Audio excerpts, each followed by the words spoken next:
So for the first one is Silat. We just do two moves like this. One, go for the eyes, Indian martial art. So block the eyes, bam, strike him in the stomach. So these are 3 of the 8 Singapore's martial art.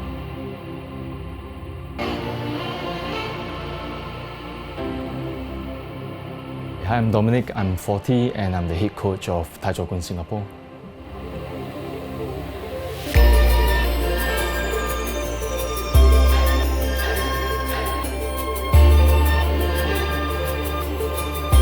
There's this common misconception that the Singapese is a separate style of its own, but it's actually like a combination of 8 techniques from 8 styles into one form as a show of unity. The 8 styles are Silat, from the Malays, because they are here first, and then we have the Taekwondo, we have the Karate, we have Aikido, Judo, Northern, Southern martial arts, Chinese Kung Fu, as well as the Indian martial art. So I feel that in a way we're practicing 8 different martial arts.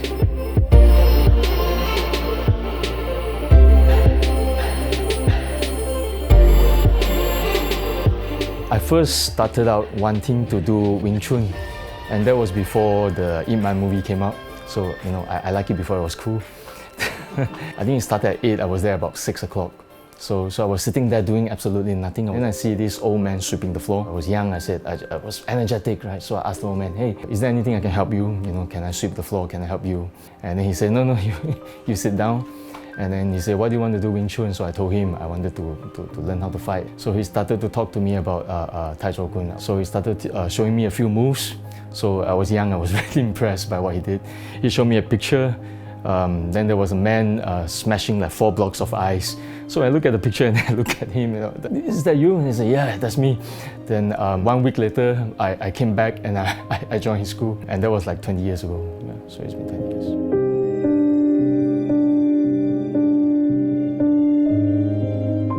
In Chinese martial arts, it's very different. It's like, we call Sifu, right? Sifu is like father. So it's like a father and son. So he teaches you things and then we look up to him. So I look up to him as someone. So I learned some of his mannerism, how he deal with things, how he do things. He told me what is right, what is wrong in society. So I followed him. He was my first teacher. And then I've been with him since 1998. A big part of training under my Sifu was actually listening to the stories that he said. Like he told me about what happened in the past. I was very interested in all these stories. So I always go early, to help clean up the place, sweep up the place. And then I'm always the last one to leave.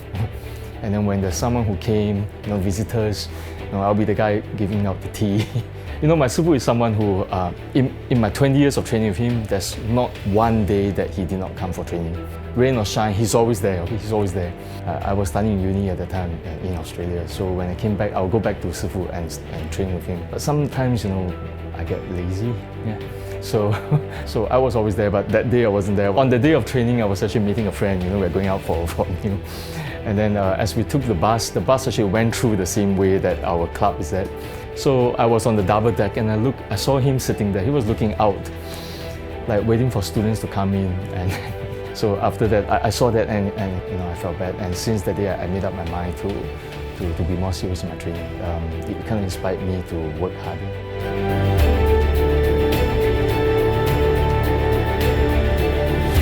It's very hard to get students now. At that time, martial arts is used as a tool for self-defense. It was an art born out of war to defend yourself. It's very painful because I know that this is a very effective style. When it's difficult to get the essence, you start to appreciate the styles, the other styles other than your own. So I find it hard that people will say that this art is not practical, it cannot be used in combat because it was created in combat. And it kind of scares me that it's going to die in my generation.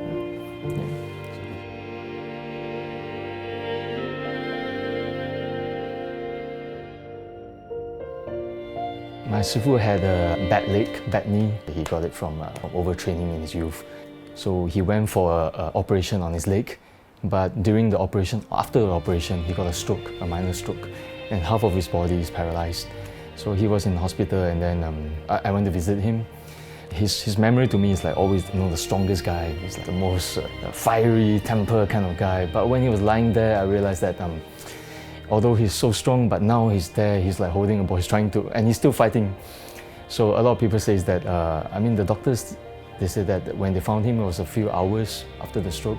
Most people would have been completely paralyzed, but he's still fighting on. So I really admire that spirit. And then I also thought about no matter how strong you are, there will be one day that you can become weak as well.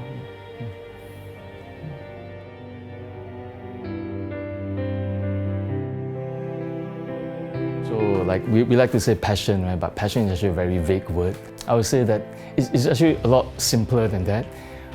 I just love doing it, it's fun.